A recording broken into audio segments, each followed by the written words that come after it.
Bienvenue à tous sur WWE Info et voici les titres de ce soir. On parlera de Raw, pas mal de choses sont passées durant les matchs et avant les matchs. Et on parlera à la fin des Slammy Awards qui auront lieu dans 6 jours. On va commencer déjà avec WWE, avec un retour. Il s'agit de l'anglais de Manchester, Wade Barrett, qui est revenu avec une nouvelle gimmick intitulée Bad News Barrett, où il s'est moqué de la ville d'Oklahoma durant un vrai segment. Wade Barrett était absent depuis août dernier suite à un problème de visa. Un autre fait a eu lieu mais beaucoup plus subtil. Pour ceux qui ont suivi le match entre Sin Cara et Alberto Del Rio, vous avez sans doute pu remarquer que le style du luchador masqué était bien étrange. Et bien, cela s'explique tout bonnement par le fait que ce n'était pas Mystico, donc le Sin Cara originel, mais bien Unico. Alors est-ce que c'est un désir de relancer une rivalité entre Unico et Sin Cara, et donc Unico et Mystico, ou est-ce que c'est quelque chose de bien plus triste, une perte d'espoir de la WWE à l'encontre de Mystico, le Sin Cara originel?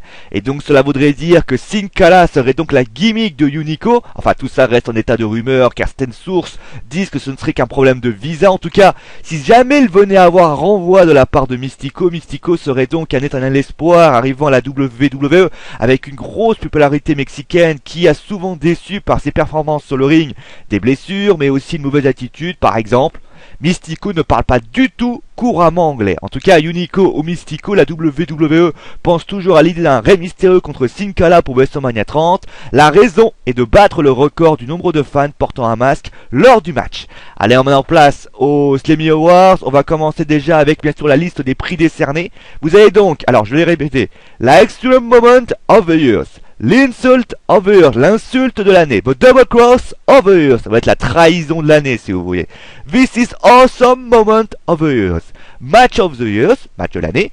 Total Diva, la Total Diva de l'année, la Diva de l'année. Et enfin, la Superstar de l'année. Jusqu'à lundi soir, vous pouvez voter sur l'application de la WWE pour désigner les nominés ou moments, c'est-à-dire les matchs, que vous avez le plus apprécié. La cérémonie sera présentée par Booker T et Jerry King Lawler et on sait que Shawn Michaels décernera le Slammies de la Superstar de l'année, Bret Hart le match de l'année, Christian le moment incroyable de l'année et Eve Torres, après un plaisir de la revoir, Eve Torres, la diva, la Total Diva de l'année. À noter également que, eh bien, un prix a été décerné, c'est le Slammy Awards du Rookie de l'année, donc le petit jeuneau de l'année. Et donc, il y avait donc pour les nominés, la Wyatt Family, Fandango, Curtis Axel et Peggy Lansons et le Shield, et c'est le Shield qui a remporté ce trophée. Voilà, c'est la fin de cette émission. J'espère en tout cas avoir été assez clair. On se retrouve bien sûr demain pour WWE Info. On parlera au débat où le show sera consacré également à Main Event et d'autres informations de la WWE. Allez, c'est mon animaux, parce que je l'ai dit. Allez, à la prochaine.